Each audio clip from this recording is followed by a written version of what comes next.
May 3, 1987. Bandaranaike International Airport, Colombo, Sri Lanka. Air Lanka Flight 512, a Lockheed L-1011 TriStar, stood on the tarmac, ready to whisk passengers away to paradise. Its destination, the serene, beautiful Maldives. Hidden within the luggage hold, unknown to the innocent passengers and crew, was a bomb. At 12:30 p.m., the unthinkable happened. The bomb detonated, unleashing a catastrophic explosion that ripped through Flight 512.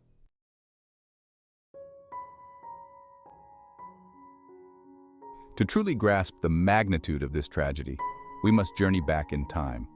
Sri Lanka in the 1980s was a nation embroiled in a brutal civil war, a conflict that pitted the Sinhalese majority against the Tamil minority.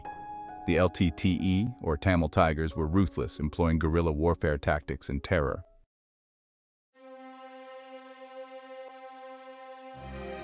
The explosion sent shockwaves far beyond the airport's perimeter.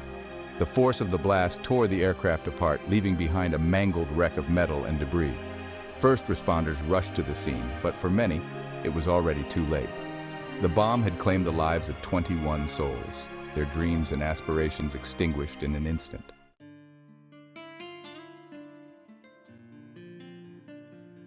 To understand the darkness that descended upon Bandaranaike Airport that day, we must journey back to a time when Sri Lanka was slowly being consumed by the flames of civil war. The year was 1983, and a series of violent riots, fueled by ethnic tensions, had ripped through the nation. The Sinhalese clashed with the Tamil minority, their differences inflamed by political opportunism and a history of mistrust.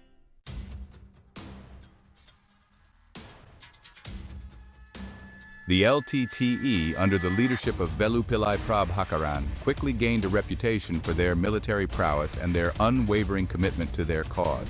They were masters of guerrilla warfare, striking swiftly and silently from the shadows of the jungles.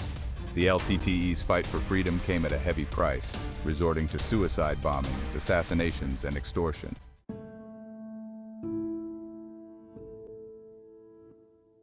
As the fighting raged on, Sri Lanka found itself increasingly isolated on the world stage.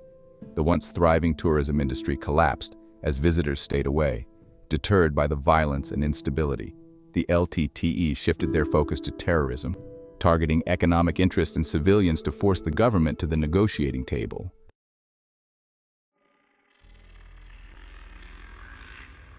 The LTTE began to set their sights on softer targets, sending shockwaves through Sri Lankan society. They planted bombs in crowded markets, bus stations, and hotels. With each attack, the LTTE's message became clear. Nowhere was safe, not even the skies above.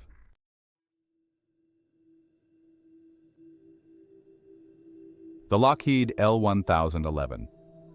TriStar, a symbol of modern aviation, was a familiar sight in the skies above Sri Lanka in the 1980s.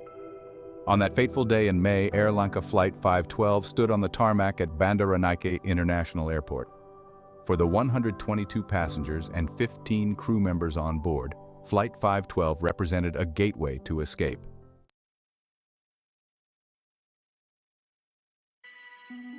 Among the passengers on Flight 512 was a young Sri Lankan couple, Sarath and Anoma, embarking on their honeymoon to the Maldives. Seated a few rows ahead of them was a group of British tourists, the Jones family, eager to experience the beauty of the Maldives. In the business class section, a seasoned Japanese businessman, Mr. Tanaka, sat alone, his briefcase filled with important documents.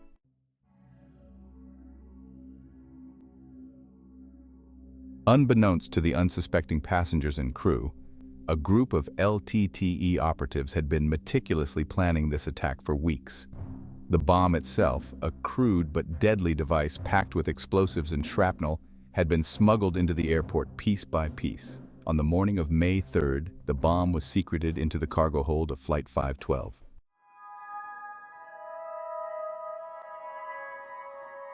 Inside the cabin of Air Lanka Flight 512, life went on, oblivious to the silent menace lurking below. Sarath, his arm around Anoma, gazed out the window at the bustling tarmac.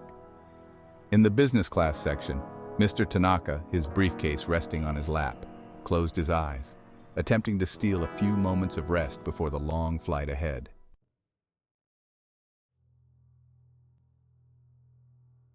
At precisely 12:30 p.m., as the ground crew prepared for the final pushback, the world outside Air Lanka Flight 512 seemed to stand still. The air, thick with the smell of jet fuel and anticipation, crackled with an unseen energy. And then, in an instant that would be forever seared into the memories of those who survived, the world exploded. The bomb, a crude concoction of hate and destruction, detonated with the force of 1,000 thunderclaps, ripping through the heart of the TriStar.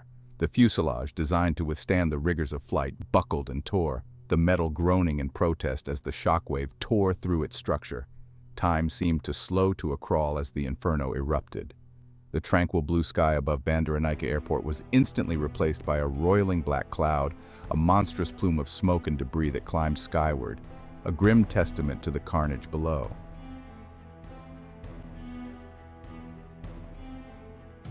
On the tarmac, the scene was one of unimaginable chaos and destruction. The once pristine TriStar, a symbol of modern aviation, was now a mangled wreck, its fuselage ripped open like a discarded toy, flames licking at its shattered remains. The force of the blast had tossed the aircraft about like a leaf in a hurricane, scattering debris across a wide radius. Luggage, once filled with vacation dreams, lay strewn across the tarmac, ripped open, their contents a poignant reminder of the lives that had been so brutally interrupted. First responders, their faces grim, their movements urgent, rushed towards the inferno, battling through the heat and smoke to reach the survivors trapped within the wreckage. Firefighters, their faces blackened with soot, their eyes stinging from the acrid smoke, trained jets of water onto the inferno, desperately trying to quell the flames that threatened to consume what remained of the aircraft.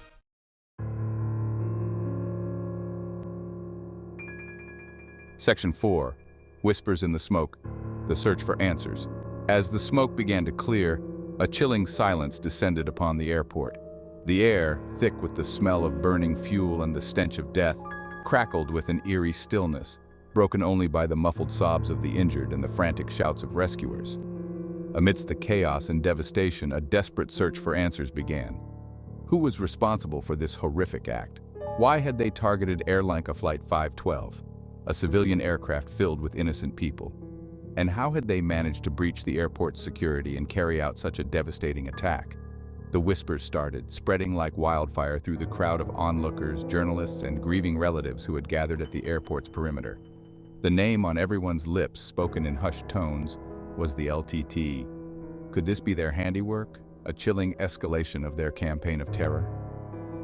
As the sun began to set on that tragic day, casting long shadows across the wreckage of Air Lanka Flight 512, one thing was certain: the world would never be the same. The bombing of Flight 512 was a watershed moment, a stark reminder of the indiscriminate nature of terror and the vulnerability of even the most seemingly secure targets.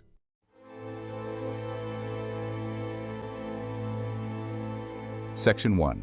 The Grim Reality, Picking Up the Pieces. As the sun began its descent, casting an eerie orange glow across the ravaged tarmac, the true extent of the horror began to reveal itself. Rescue workers, their faces etched with exhaustion and sorrow, continued the grim task of searching for survivors amidst the wreckage. The air, heavy with the acrid smell of jet fuel and burning metal, was punctuated by the intermittent hiss of fire hoses and the clanging of metal. Body bags, each one a silent testament to the loss of a life, were carried away from the wreckage with somber reverence.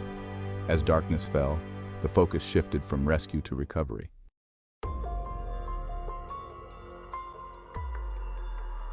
Section 2. Whispers of Terror, the LTTE Connection. As the investigation into the bombing of Air Lanka Flight 512 got underway, all eyes turned to the Liberation Tigers of Tamil Eelam, the LTTE.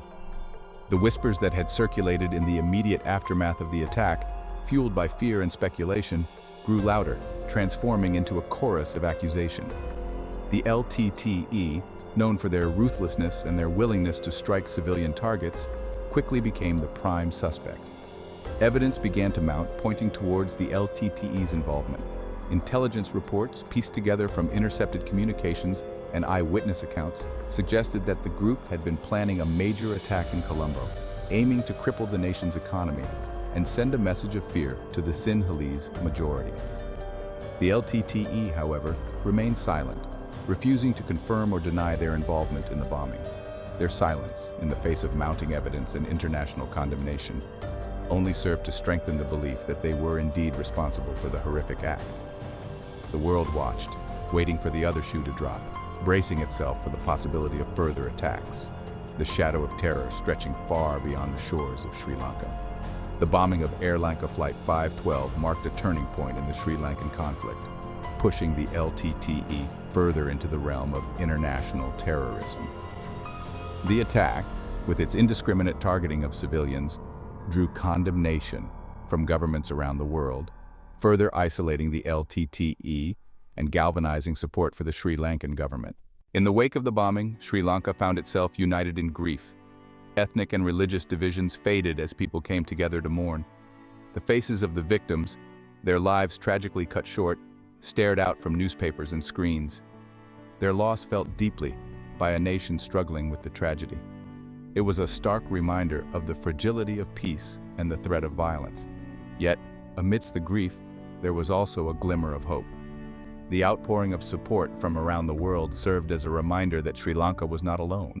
The bombing of Air Lanka Flight 512 exposed vulnerabilities in aviation security. A collective determination emerged to prevent such a catastrophe from happening again. The first priority was to restore public trust in air travel. Airlines and airports acted swiftly to address passengers' fears.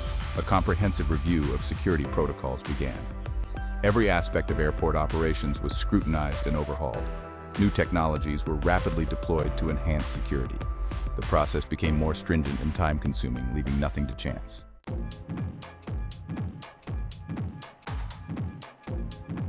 Section 2, Fortress Sri Lanka, the transformation of airport security. The bombing of Air Lanka Flight 512 was a watershed moment, forcing a radical transformation of Sri Lanka's airport security. Bandaranaike International Airport became the focal point of a massive security overhaul. The changes were immediate and far-reaching.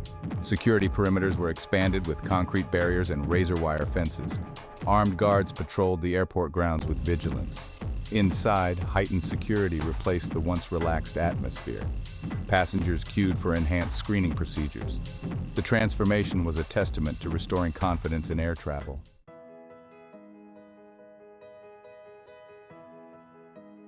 Section 3.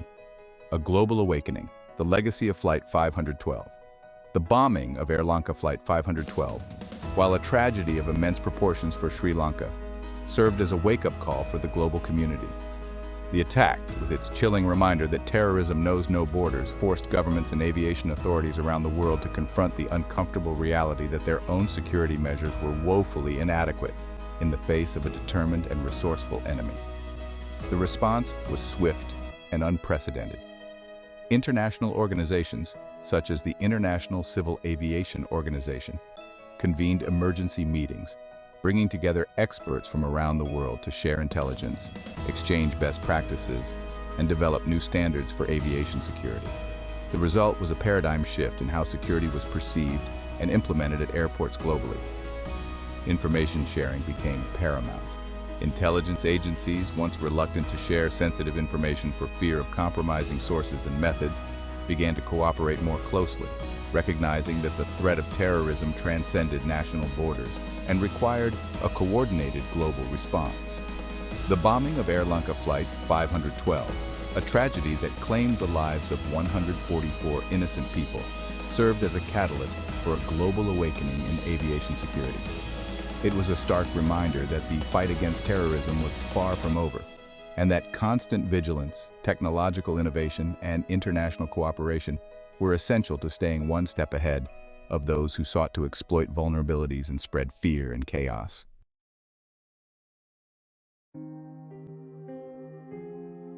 The enduring memory of Flight 512. Years have passed since the tragic bombing of Air Lanka Flight 512, but the memory of that day continues to cast a long shadow. The scars of that tragedy remain etched in the hearts of those who lost loved ones and those who survived. The world remembers the 144 innocent lives lost, men, women, and children from all walks of life. Their stories now serve as a poignant reminder of the fragility of life. The world mourned with Sri Lanka, offering condolences and support. The memory of Flight 512 continues to resonate in Sri Lanka. Families gather to pay their respects, sharing stories and finding solace.